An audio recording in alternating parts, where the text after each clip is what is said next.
Well, thank you, Mr. Chairman, and I think you said it as well as I was going to say it. But it started with Dr. Cohen, as well as Mr. Spiro, some comments that defy credibility and reality. I mean, I know positions have been taken and we have to sell certain things, but my gracious, it's not dealing with reality, and I'm expecting Toto in the land of Oz, and we're not in Kansas yet. And in Michigan, I read in the Detroit Free Press, not an organ of conservatism, health plans sold on Michigan's insurance exchange could see an average 17.3% increase next year, and we are a Medicaid expansion state.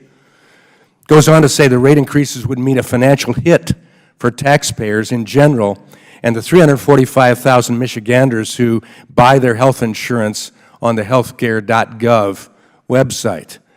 Goes on to point out that of the 14 insurers with individual market plans, 10 are seeking increases exceeding 10%. They include proposed 13.9% average increase by Priority Health, 18.7% by Blue Cross Blue Shield of Michigan, 16.8% by Health Alliance Plan, and 39.2% by Humana.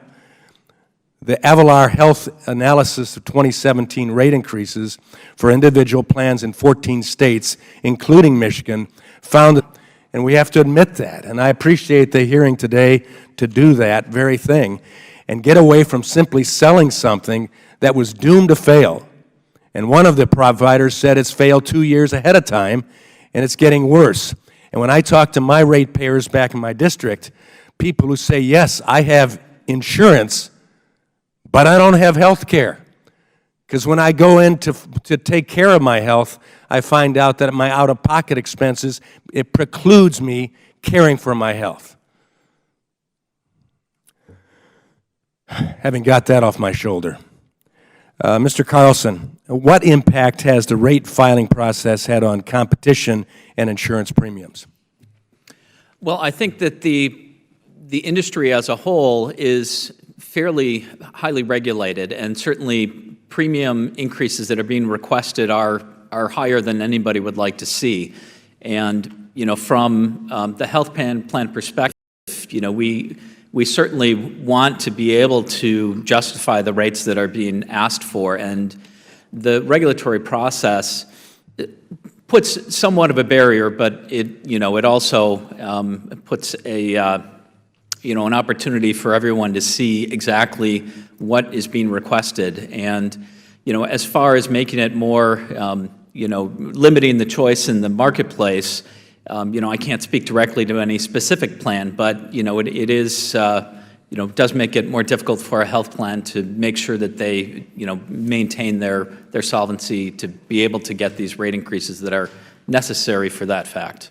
Okay, Mr. Redmer, can you explain the rate process?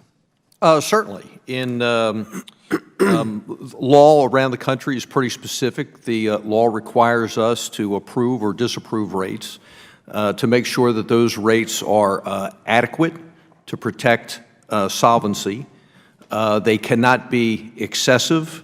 They have to be actuarially justified, and they cannot be discriminatory. So what happens is the beginning of May, we receive the proposed rate increases from the carriers, along with all the supporting actuarial data. We have a team of actuaries. Some states use outside actuarial consultants to scrub the data, to challenge the data and the projections of the carriers.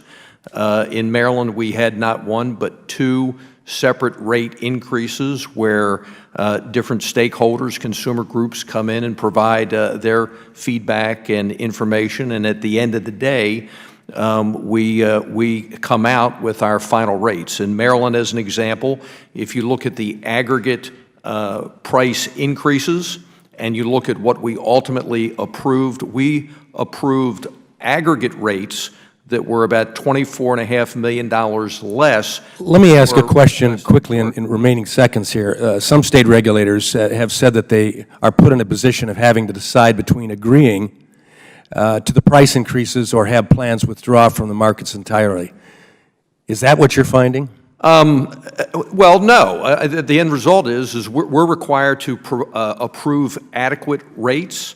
So if the problem that some carriers have is they can't get the rates that they believe are sufficient to operate their business.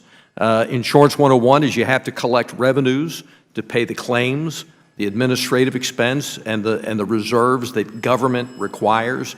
The key is not necessarily the approval process, but carriers being able to get sufficient rates in order to run their organizations. Thank you. I yield back.